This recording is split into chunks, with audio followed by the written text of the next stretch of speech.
Հավանաբար շատերդ հիշում եք եւ ծանոթ եք Հովհաննես Թումանյանի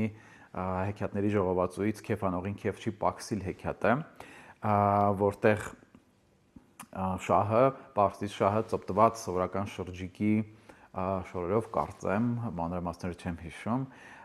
պտտվում է քաղաքում եւ հանդիպում է, որ տեսնի թե ինչպես են ապրում ոնց որ իր այդ քաղաքացիները եւ հանդիպում է մի տան, որտեղ որ անդադ քեֆ են անում ու այնտեղ խոսում է ու այդ ոնց որ քեֆանողը տանտերն ասում է, որ ամեն ինչ ոչ թե գումարի հետ է կապված, այլ մարդու ցանկության եւ տրամադրվածության կյանքի նկատմամբ եւ որ քեֆանողին քեֆ չի պակսիլ։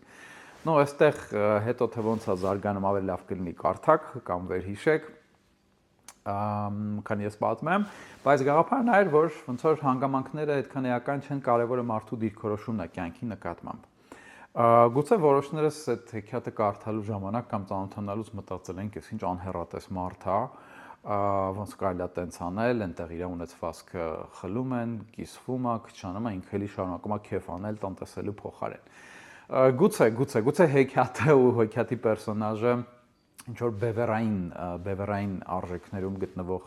կերպար է կամ իրավիճակ, բայց գաղափարը շատ հետաքրքիր է, որովհետև այստեղ հավանաբար կարող ենք զուգահեռ անցկացնել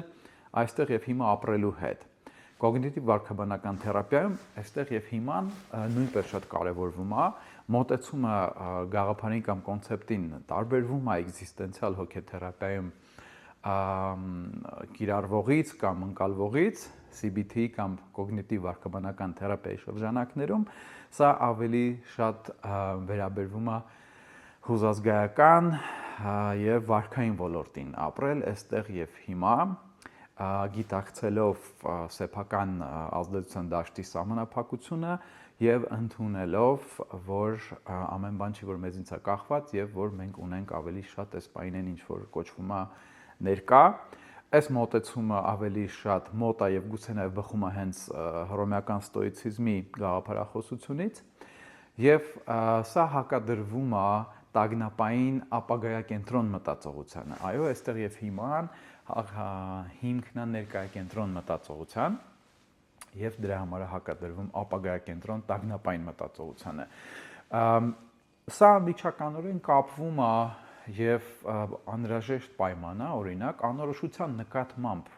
հանդուրժողականության համար, սա անհրաժեշտ պայման է դիսկոմֆորտի նկատմամբ հանդուրժողականության համար, այսինքն այստեղ եւ հիմա ապրելը տալիս է հնարավորություն զարգացնել այդ հատկանիշները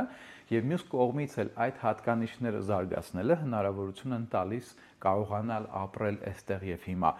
Այստեղ եւ հիմա ապրելը չի նշանակում չմտածել ապագայի մասին եւ չպլանավորել ոչ մի բան, սա ընդհանրապես նշանակում է բալանսավորել կյանքը եւ առօրյան եւ ապրել նաեւ այստեղ եւ հիմա, բնականաբար պլանավորելով այն ինչ որ կարեւոր է եւ մտածելով ապագայի մասին, բայց չապրելով միայն ապագայում եւ միայն ապագայի հնարավոր հիպոթետիկ խնդիրներով։